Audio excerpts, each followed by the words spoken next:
मैं अनुरोध करता हूं कि आप आएं तथा अपना बहुमूल्य समय आप निकाल कर आएं। समाज बंधुओं के लिए आप मार्ग प्रशस्त करें। आदरणीय श्री मनीष जी डफरिया साहब। सभी को मेरा नमस्कार। अखिल भारतीय सिद्धवी महासभा मध्य प्रदेश के तत्वाधान में आयोजित ये वृहत सम्मेलन, और जब एक्चुअली भगवान लच्छेटा जी ने मुझसे कहा था कि सर आपको आना है और थोड़ा समय यहाँ के लिए निकालना है, तो उन्होंने कहा था सब एक बड़ा हम छोटा सा कार्यक्रम करने जा रहे हैं, पहली बार ये कोशिश हो रही है। मुझे पता नहीं था भगवान जब बोलते हैं छोटा सा कार्यक्रम तो उसका मतलब इतना बड़ा होता है। तो मंच पर विराजित सभी विभूतियों को मेरा सादर नमस्कार। और मुझे बताया गया है शायद मध्य प्रदेश के दूर दूर के कोने से यहाँ पे सब लोग विराजित हैं।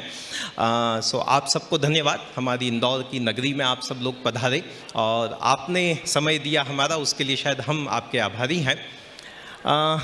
मैं जब आया यहाँ पे तो कहा गया था कि साहब वो व्यवसाय में सबसे ज़्यादा डर जिस चीज़ से लगता है वो टैक्स नाम की चीज़ होती है, और इसलिए शायद मुझे आपने यहाँ पे बुलाया है। तो मैं सोच रहा था कि साहब ये टैक्स जैसी चीज़ से डरने की वैसे कोई बहुत ज़्यादा ज़रूरत तो बची नहीं है। चीज़ें बहुत जिस तरीके से पिछले 10-15 सालों में देश में चीज़ों में परिवर्तन आया है, जिस तरह की व्यवस्थाएं सारी की सारी बदली हैं, तो बात तो यह है कि साहब अगर सब चीज़ें हम लोग कानून के दायरे में रह के चल रहे हैं तो बहुत ज़्यादा परेशानी बचे नहीं। वो दिन गए जब वो एक फ़ोन कहीं से आ जाया करता था कि साहब वो फाइल आपकी देख लूँ क्या, और हम ऊपर नीचे होके वो साहब देख लो हो जाएगा, मैनेज कर लेंगे। तो शायद वो स्थितियां बची नहीं हैं। साय के पिछले से 25 सालों के दृश्य को जब हम देखते हैं और उसके हिसाब से शायद आने वाले 15, 20, 25 सालों के दृश्य को एक बार अगर हम देखें तो 2-3 चीज़ें सब बहुत सामने आती हैं।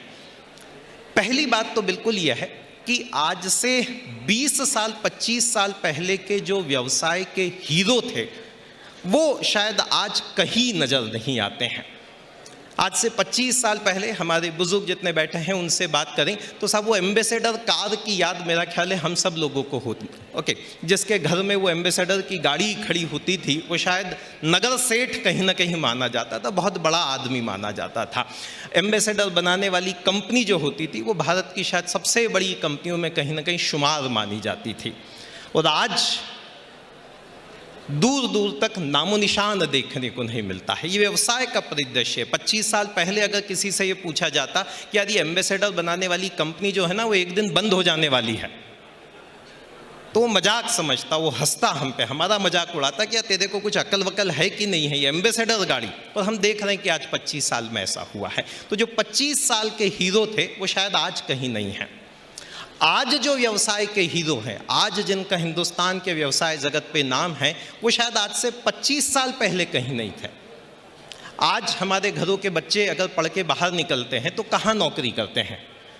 साहब मैं फ्लिपकार्ट में नौकरी कर रहा हूँ, मैं अमेज़ॉन में नौकरी कर रहा हूँ, मैं इन्फोसिस में नौकरी कर रहा हूँ, मैं विप्रो में नौकरी कर रहा हूँ, मैं TCS में नौकरी कर रहा हूँ। ओके, आज से 25 साल पहले अगर आदमी को कहीं टाटा बिरला में नौकरी मिल जाया करती थी तो लगता था बहुत बढ़िया काम हो गया, या टाटा की कंपनी में नौकरी, बिरला जी की कंपनी में काम कर रहा है, या फिर ज़्यादा से ज़्यादा होता था क्या किसी सरकारी बैंक में अगर नौकरी लग गई तब तो वो फिर कलेक्टर से नीचे माना ही नहीं जाता था, साहब सरकारी बैंक का मैनेजर हो गया है। सो आज से शायद 20 साल 25 साल पहले सरकारी बैंक की नौकरी होना बहुत बड़ी बात मानी जाती थी। और आज अगर आप किसी नए युवा को बोलें कि यार तेने ये काम कर लिया है, अब उसके बाद में कहीं टाटा बिरला की नौकरी तेरे को मिल जाएगी तो चलेगा क्या? नहीं सर, मुझे इन्फोसिस में जाना है, मुझे अमेज़ॉन में जाना है, मुझे फ्लिपकार्ट की नौकरी करना है।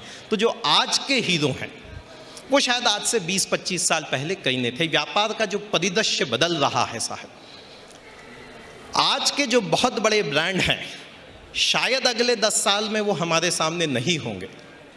हम में से जितने लोग यहाँ पे मौजूद हैं, मेरा ख्याल है 90% लोगों के हाथ में टाइटन की घड़ी होगी।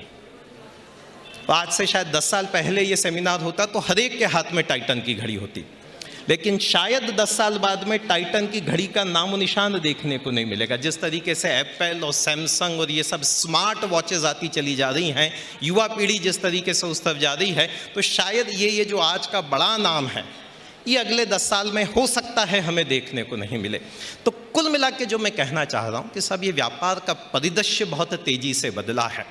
ये व्यापार जो किसी ज़माने में कुछ लोगों की बपौती माना जाता था, वो अब नहीं बचा है।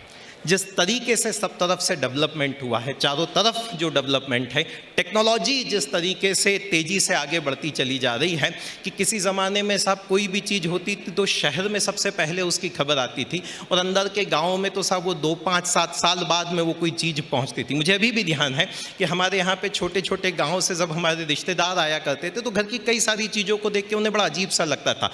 ये मिक्सर क्या होता है? वो महिलाएँ जब आती थी तो यार मिक्सी, ये तो बड़ी अजीब सी चीज़ है। गांव तक वो शायद खबर पहुंचते पहुंचते बहुत समय लगता था। आज की तारीख में व्हाट्सएप की दुनिया है, फेसबुक की दुनिया है, टेक्नोलॉजी की दुनिया है, तो जानकारी पे किसी का अधिकार नहीं बचा है। इन्फॉर्मेशन किसी अकेले की बपौती नहीं बची है और ये इन्फॉर्मेशन जो है ये व्यवसाय का बहुत बड़ा सूत्र है, ये व्यवसाय का बहुत बड़ा रॉ मटेरियल आज की तारीख में हो गया है। आपके पास में नॉलेज है, आपके पास में इन्फॉर्मेशन है तो फिर व्यवसाय कहीं से भी बैठ के कुछ भी किया जा सकता है। तो ये सारे जो टेक्नोलॉजी डेवलपमेंट हुए हैं, ये जो सारे इंफ्रास्ट्रक्चरल डेवलपमेंट हुए हैं, जो शहर के देश के कोने कोने में डेवलपमेंट का मामला पहुंचा है, उसके कारण मेरा ख्याल है सर व्यवसाय में जो सबसे बड़ा परिवर्तन आया है कि बड़ा व्यवसाय करने के लिए अब बड़ा शहर होना जरूरी नहीं है, हाँ बड़ी सोच होना जरूरी है। मैं ढेरों ऐसे उदाहरण आपको दे सकता हूं जहां पे छोटे छोटे गांव में, छोटे छोटे शहरों में बैठे हुए लोग और हजारों करोड़ों का टर्नओवर कर रहे हैं। केरल का एक छोटा सा गांव है सर, कोलनचेरी करके, मेरा ख्याल है कुछ 5, 5.5, 6 हज़ार की पॉपुलेशन होगी। सिंथाइट इंडस्ट्रीज करके एक कंपनी है, 3,000 लोगों को वो एम्प्लॉय करते हैं, 1500 करोड़ रुपए का टर्नओवर है। ये सिंथाइट इंडस्ट्रीज़ वाले कुछ नहीं करते हैं सर, ये मिर्ची खरीदते हैं, मिर्ची का पाउडर बनाते हैं, कोई टेक्नोलॉजी से मिर्ची का कुछ रेजिन निकालते हैं और सारी 5 स्टार होटल्स को सप्लाई कर देते हैं। उनकी कुल मिला के गारंटी है कि साहब ये जो शीशी में आपको दे रहा हूँ, ये जो बॉटल में दे रहा हूँ, इसमें तीखेपन की मात्रा जो है वो बिल्कुल एक जैसी रहना है कि आप 2 बूंद अगर डालोगे तो ये उतना ही तीखा होगा जितना ये होना चाहिए। वो कोई टेक्नोलॉजी उनने डेवलप करी है। कुल मिला के वो मिर्ची का काम कर रहा है सर, मिर्ची का एक प्रोडक्ट बना रहा है छोटे से गाँव में बैठ के, 1500 करोड़ का टर्नओवर।